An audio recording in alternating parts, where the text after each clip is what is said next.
Can you talk a little bit about Jay Dirksen's coaching career and how that paralleled, with having been an athlete at SDSU and then becoming a coach, and about the same time we're kicking off this running boom in South Dakota? Yes, Jay Dirksen is an amazing coach and athlete over his whole career, and it was a long, colorful career, and he just excelled. Both as an athlete and as a coach, and on just observing him, I have to give main credit to his work ethic.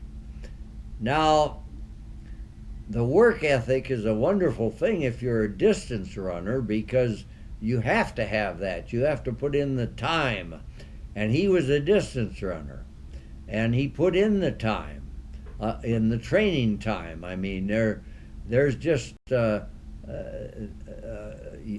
you reap what you put in distance, particularly. So when he got the job after he graduated from South Dakota State and became the head track coach, why? He knew distance running upside down and backwards. The only thing is, he didn't realize that everybody isn't indestructible, and he started out early as a coach, thinking that everybody had the physique and the mental capacity that he had. And so all of his distance runners were trying to run at least twice a day, and if he held a camp in the summer, why they were running 3 times a day, and of course they either survived that week and were very accomplished runners, or they went to the emergency room. There wasn't any in between, and as they gradually got injured, why, of course, they'd cut back to twice a day and once a day and so forth. But Jay evolved from that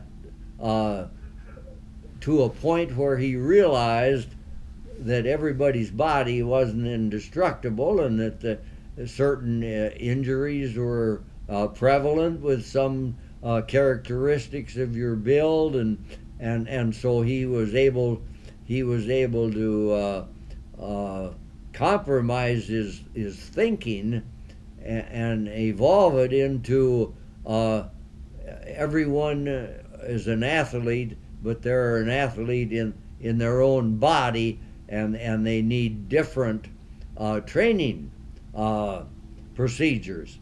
The other thing Jay came to realize was that to win track and field meets, you can't do it with just distance runners. You can win cross country meets with distance runners, and cross country is a program all by itself. But for track and field, you have to have points in all the other disciplines. So he went to work right away. As soon as he was appointed coach, he went to clinics all over the Midwest, and by that time, in the middle 70s, while he was still at State College, he would read everything he could get his hands on in training manuals, and he would get invited to a clinician at the various summer clinics, and he worked hard on mastering the other needed track and field activities, and he accomplished that. He got to know the training that was needed for every event in track and field. Now, that's not saying that they were all equal, and his ability to communicate for every discipline was equal, because they weren't, and he still had his weaknesses, but he could coach every event in track and field by the time he had left South Dakota State. Now he went from here to the University of Illinois, and he was an assistant coach there for several years, and I'm sure that the coach there let him have his way with the distance runners, and whatever else he volunteered to help with. But after his time there, he went to the University of Missouri and coached the women's team down there, and they had some unbelievable distance runners down there on their women's team. And then, of course, he ended up as the head cross country coach and assistant coach at Lincoln, Nebraska, the University of Nebraska, and until his budget was severely cut, why he was a major factor with their cross country team, men and women, and he had an excellent record. Now, his successor, Scott Underwood, was also an athlete underneath Jay Dirksen. So can you describe not only the coach, Scott Underwood, in your best words, but also your relationship with Scott Underwood that followed? Well, Scott was much like Jay, in that in his high school in Southwest High in the Twin Cities, he was a distance runner, and he was so he experienced distance running in track and field, and then he experienced the cross country program, and they had at that time they probably had the premier coach at any high school in Minnesota at that time. He just had a reputation, and he produced the results to warrant it at that time. He was terrific. So Scott came out here from Southwest and established himself right away as a good distance runner. I think personally, as most athletes do, if you ask them if they're distance runners, they'll actually have a preference between cross country and track, and that extends to the women also. That some of them just can't handle those circles around that track at 10,000 meters, even 5,000 meters. But Scott was excellent. They had, as an athlete and as a coach, I would say he probably leaned more to the distance scene than say some of his predecessors did, that liked track and field perhaps, we all have tendencies and we all have leanings and personal preferences that we must cope with. But Scott, he was fortunate during his time. Jay did most of the recruiting he recruited Scott, and of course, he recruited very well just prior to or all during Jay's.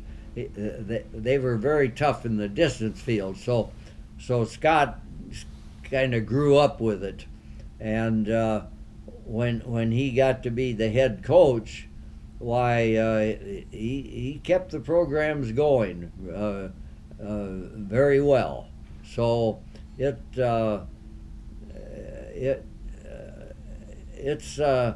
there's bound to be a trade-off with two separate sports like that, and they are separate sports, track and field and cross country, and it's challenging to hit a happy medium on your times and effort in both of them. So, but Scott did a fine job. The next in line of coaches for South Dakota State was actually Tom Henderson that replaced. Can you talk about the short duration of Tom Henderson in your assessment?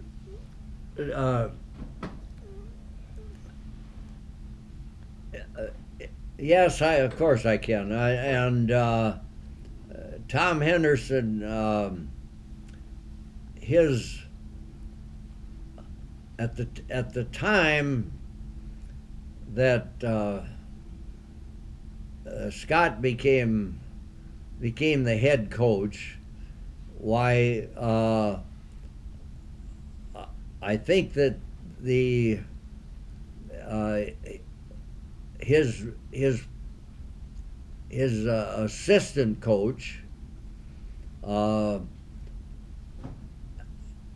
he had lost his assistant coach at about the time Henderson came in, and his past assistant coach was offered a job in North Dakota and took it. So Scott was left without any assistance at all, and I believe that our athletic director, it was kind of a late in the season or something, and something had to be done right away, and so I think Scott was given permission to hire whoever he'd like to hire at the time, and he did. And it turned out to be Tom Henderson, that was from California and had a excellent background in track and field, and so that's how Henderson came onto the staff, and he ended up. I think he was here probably 2 years, maybe 3 at the most, and his wife was an excellent runner in college, and they had a nice family, and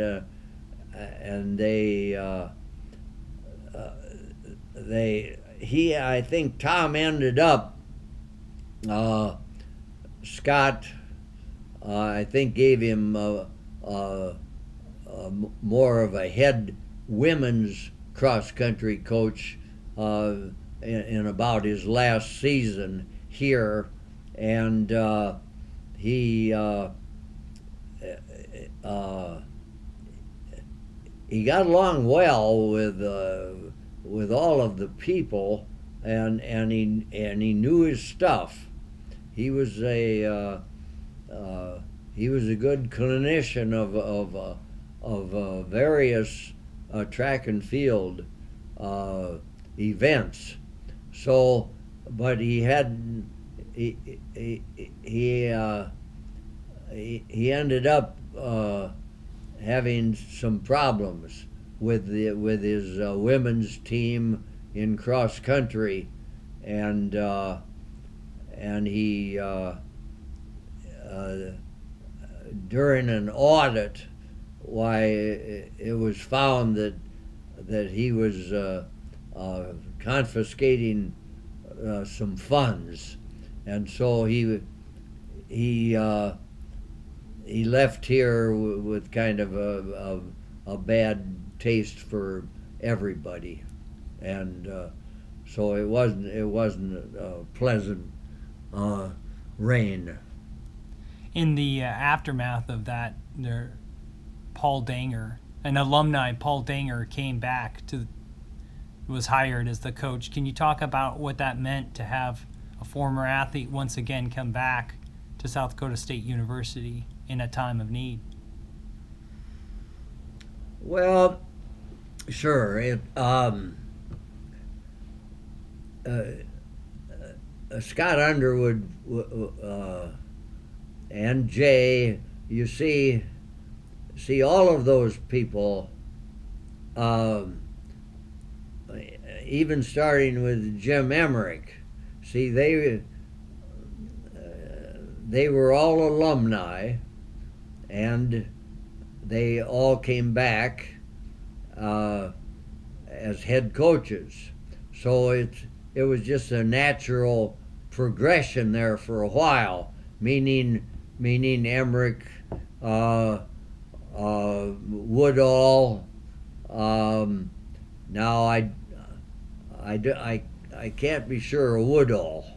I think he broke up that chain, but then Dirksen and then Underwood, and so Danger, following in those footsteps with that line of thinking, why it was an excellent move, and of course